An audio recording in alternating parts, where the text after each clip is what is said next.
चिंतामणी म्हणजे मनात येणारी इच्छा पूर्ण करणारं रत्न. तसं नरदेह हा सुद्धा भाग्याने मिळतो. चिंतामणी रत्न विकत मिळत नाही, ते भाग्याने मिळतं. तसं नरदेहाचा आहे, तो आपल्याला भाग्याने मिळालेला आहे आणि याचा उपयोग आपल्या आत्मकल्याणासाठी करावा. मग ते आत्महित काय आहे? तर आपलं चित्त वित्त या सर्वोत्तमासाठी लावले गेलं पाहिजे. समर्थ रामदास स्वामींच्या शिष्या वेणा स्वामींच्या मठातल्या समर्थांच्या आणि वेणा स्वामींच्या पालखीत आलेले.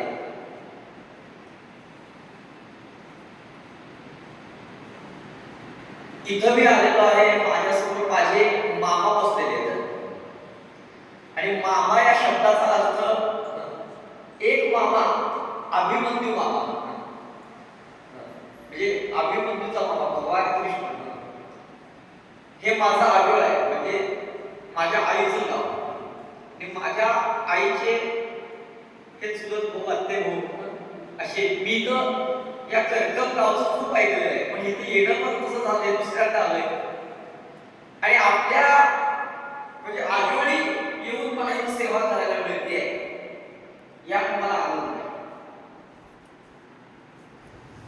आपलं चित्त वित्त सर्वोत्तम कसं लावावं?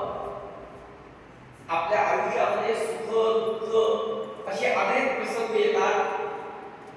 वेणा स्वामींचं चरित्र असंच आहे. विवाहाच्या 8व्या दिवशी वैधव्य प्राप्त झालं आणि त्या काळातल्या प्रथेप्रमाणे या वेणाला सोवळं केलं, गंगा भागीत केली. आता हा शब्द ऐकायला मिळत नाही. आणि सासूबाई या एकनाथ महाराजांच्या अनुकूल, सासू सासरे नाथांच्या अनुकूल, या मुलीला सांगितलं, बाळ आम्ही तर पिकलेलं पाक आहे, कधी पर्यंत सांगता येत नाही. तुझं वय अवघं 18 वर्षाचं, त्यात वैधव्य आलेलं, आता संसार होणार नाही, पण परमार्थ साधला गेला पाहिजे. नाथांचा भागवत तिच्या हातात आणि सांगितलं, रोज तुळशी वृंदावनाजवळ बसायचं आणि नाथांचा भागवत वाचायचा. सासूबाईच्या सांगण्याप्रमाणे ही वेणा रोज तुळशी वृंदावनाजवळ बसायची, नाथांचा भागवत वाचायची आणि भागवत वाचता वाचता काय झालं, मनात प्रश्न निर्माण झाला. पहिला प्रश्न निर्माण झाला, जीव म्हणजे काय? प्रश्नाचं उत्तर काही मिळेना. अखंड पारायण सुरू आहे, रोज काही अध्याय वाचावे. दुसरा प्रश्न निर्माण झाला, शिव म्हणजे काय? ज्ञान म्हणजे काय? माया म्हणजे काय? ब्रह्म म्हणजे काय? सगुण म्हणजे काय? निर्गुण म्हणजे काय? प्रश्नाची संख्या वाढती आहे, पण प्रश्नाचं उत्तर मिळेना. वेणाने विचार केला, ज्याने आपल्याला भागवत वाचायला सांगितलंय त्याला विचार. सासूबाईकडे आली आणि सासूबाई, मला काही प्रश्न आहेत भागवत वाचताना, माझ्या प्रश्नाची उत्तर द्या. सासूबाईकडे विचार. म्हटलं, जीव म्हणजे काय? शिव म्हणजे काय? आत्मा म्हणजे काय? परमात्मा म्हणजे काय? ब्रह्म म्हणजे काय? माया म्हणजे काय? सासूबाई म्हणतात, मला जर कळलं असतं या प्रश्नाची उत्तर, मलाही माहित नाही. आपल्या घरी पूजेला येतात गुरुजी, आपले गुरुजी त्याला विचारायचं. गुरुजी आले, गुरुजींना नमस्कार केला, विचारलं, गुरुजी मला काही प्रश्न आहेत. जीव म्हणजे काय? शिव म्हणजे काय? आत्मा म्हणजे काय? गुरुजी हुशार होते, म्हणजे गुरुजी हुशार बसावे लागतात. ते म्हणाले, बाळ या प्रश्नांची उत्तर फक्त सद्गुरूच देऊ शकतात. तू ग्रंथाचं पारायण करत राहा, नाम घेत राहा, योग्य वेळी सद्गुरू भेटतील आणि सद्गुरू या प्रश्नांची उत्तर देतील. ही सद्गुरू भेटीची तळमळ तिच्या मनामध्ये निर्माण झाली. कधी भेटतील मला सद्गुरू? 25 प्रश्न झाले निर्माण, संख्या, पण एकाही प्रश्नाचं उत्तर मिळालेलं नाही. आणि अशीच तुळशी वृंदावनाजवळ भागवत वाचत बसलेली होती. सकाळची वेळ, श्रावण महिना. समर्थ रामदास स्वामी महाराज भिक्षेच्या निमित्ताने मिरज प्रांतामध्ये आले. देशपांड्यांचा वाड्यात प्रवेश केला. समर्थ भिक्षेला जायचे ते पोट भरण्यासाठी नाही, 12 गावची कुलकर्णी होते. समाजाचा जवळचा अभ्यास करण्यासाठी भिक्षेचं माध्यम होतं. वाड्यात प्रवेश केला. बघितलं वाड्याच्या अंगणामध्ये तुळशी वृंदावन आहे. एका बाजूला गाईचा गोठा आहे. गाईचं वासरू गाईजवळ बांधलेलं आहे. गाय वात्सल्य भाव प्रकट करते आहे. आणि समर्थांच्या मनात विचार आला, आज योगायोगाने शनिवार आहे, मारुती रायाला अभिषेक करूया दुधाचा. म्हणून तुंबावर दुधाची भिक्षा मागितली. आता पूर्वीचा काळ होता, सून सासूला विचारल्याशिवाय काही करत नव्हती. सासूबाईला विचारायला आग गेली. सासूबाई कुठेतरी योगी आले, भिक्षा मागतात, दुधाची देता येईल. घरात गाईचा गोठा, गाय, गोसेवा. सासूबाई म्हणाल्या, गाय नुकती झाली आहे, अजून 10 दिवस पूर्ण झाले नाही, त्यामुळे दूध आपण वापरत नाही. 10 दिवस झाल्यानंतर 11व्या दिवशी आपण या दुधाचा अभिषेक आपल्या घरच्या मारुतीला करतो आणि मग आपण हे दूध वापरतो. त्यामुळे आता दूध देता येणार नाही, दुसरी काहीतरी भिक्षा नाही. समर्थ बाहेर नाही ऐकताय आणि समर्थांनी ओळखलं की आपल्याला दुधाची भिक्षा मिळणार नाही, मारुतीला दुधाचा अभिषेक करता येणार नाही, पण यांच्या घरात मारुतीची उपासना आहे हे समर्थांनी जाणलं. समर्थ निघून गेले की बाहेर आली भिक्षा वाटण्यासाठी, पण समर्थ तिथं नव्हते. पण समर्थ तिथं उभे होते, तिथं मारुतीरायच उभे आहेत असा भास. काही दिवसांनी समर्थ पुन्हा आले भिक्षेला. तुळशी वृंदावनाजवळ भागवत वाचते आहे आणि विचारलं समर्थांनी, बाळ काय वाचतेस? नाथांचा भागवत वाचते.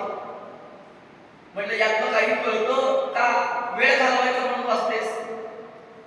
या वेळाने उत्तर दिलं, महाराज समजून घेण्याचा प्रयत्न करते, काही प्रश्न आहेत, माझ्या प्रश्नांची उत्तर द्या. समर्थांनी म्हटलं विचारलं जीव म्हणजे काय? समर्थांनी लगेच उत्तर द्यावं प्रश्नाचं. जीव म्हणजे अज्ञान. म्हटलं शिव म्हणजे काय? शिव म्हणजे ज्ञान. मग ज्ञान म्हणजे काय? ज्ञान म्हणजे आत्मज्ञान. मग आत्मज्ञान म्हणजे काय ते सांगता येत नाही, ते अनुभवायचं आहे. ऐक ज्ञानाचे लक्षण, ज्ञान म्हणजे आत्मज्ञान, पहावे आपणासे आपण, या नाम ज्ञान. 25 प्रश्नांची उत्तर समर्थांनी भराभरा दिली आणि फुलं त्याचं वाक्य आठवलं. सद्गुरूच फक्त या प्रश्नांची उत्तर देऊ शकतात. जे या प्रश्नांची उत्तर देतील ते सद्गुरू. हात जोडले, महाराज अनुग्रह द्या.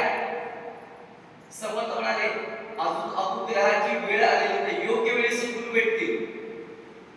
असंच पारायण करत राहा, ग्रंथ वाचत राहा, नाम घेत राहा, सत्कर्म करत राहा. पण हिनं मनोमन समर्थाला सद्गुरू मानलं. समर्थाने 25 प्रश्नांची उत्तरं दिली. 2 अभंग तयार केले, एक प्रश्नांचा अभंग, एक उत्तरांचा अभंग. 2 अभंग तयार करून दिले तिला. समर्थ गेले, पण समर्थ पुन्हा भिक्षेला आले नाही. पण याच काळामध्ये घडलं असं की वेणाचे वडील गोपजी पंत देशपांडे कोल्हापूरचे काही दिवसासाठी वेणाला कोल्हापूरला घेऊन गेले बाहेर पडण्यासाठी. आणि योगायोगाने समर्थ रामदास स्वामींची कीर्तनं कोल्हापूरच्या अंबाबाई देवीच्या मंदिरात रोज गोपजी पंत कीर्तनाला जायचे. रात्री तेही कीर्तनाला निघाले. तसं वेणाने विचारलं, कुठं चालला? कीर्तनाला चाललोय. वेणा म्हणाली, मी येऊ? वेणाला बरोबर घेतलं. गोपजी पंत, त्यांच्या पत्नी राधिकाबाई, त्यांची कन्या वेणा, तिघजण अंबाबाई देवीच्या मंदिरात कीर्तनाला आले. कीर्तन सुरू झालं आणि आवाज ऐकला, ओळखीचा आहे म्हणून मान वरून बघितलं. ज्याने आपल्या 25 प्रश्नांची उत्तर दिली ते समर्थ कीर्तनाला उभे. अनेक नवीन प्रश्न निर्माण झाले. साधकाला प्रश्न असतात, नवीन प्रश्न आहे, कीर्तन झालं, नमस्कार केला, रोज प्रश्न विचारावा, जे काही मनातल्या शंका आहेत समर्थाने आनंदाने उत्तर द्यावे. पण बघा, परमार्थामध्ये सुद्धा सिद्ध व्हावं लागतं. हिऱ्याची परीक्षा घेतली जाते. उगीच रस्त्यावर पडलेला दगड त्याची किंमत करत नाही. हिऱ्याचीच मात्र तपासली जाते. सोन्याचा तोच लावला जातो. लोखंड कुडवर जास्त गेलं फरक पडत नाही, पण सोनं तालून सुलाखून म्हणून सोन्याचाच तोच लावला जातो. तसं साधकाला सुद्धा सिद्ध व्हावं लागतं. तसाच प्रसंग वेदाच्या जीवनात आला. ही 8-10 वर्षाची मुलगी अद्वैताचे प्रश्न विचारते. जीव शिव आत्मा परमात्मा सगुण निर्गुण द्वैत अद्वैत. तिथले जे प्रतिष्ठित काही लोक होते त्यांना असं वाटलं ही छोटीशी चिमुरडी 8-10 वर्षाची मुलगी आमच्यासमोर प्रश्न विचारते, त्यात वैधव्य प्राप्त झालेली. आम्हाला कधी प्रश्न पडले नाही. आणि खरं सांगू का, त्यांना प्रश्न पडला नाही हाच प्रश्न होता. आम्हाला हे प्रश्न पडले नाही, ही मुलगी प्रश्न विचारते. याला काय म्हणायचं माहिती का? परमात्मा समर्थाने खूप छान सांगितलं. मत्सर का निर्माण होतो? अहंकार असला की मत्सर निर्माण होतो. समर्थ म्हणाले, अहंकारे उठे मत्सरे उठे तिरस्कार, पुढे क्रोधाचा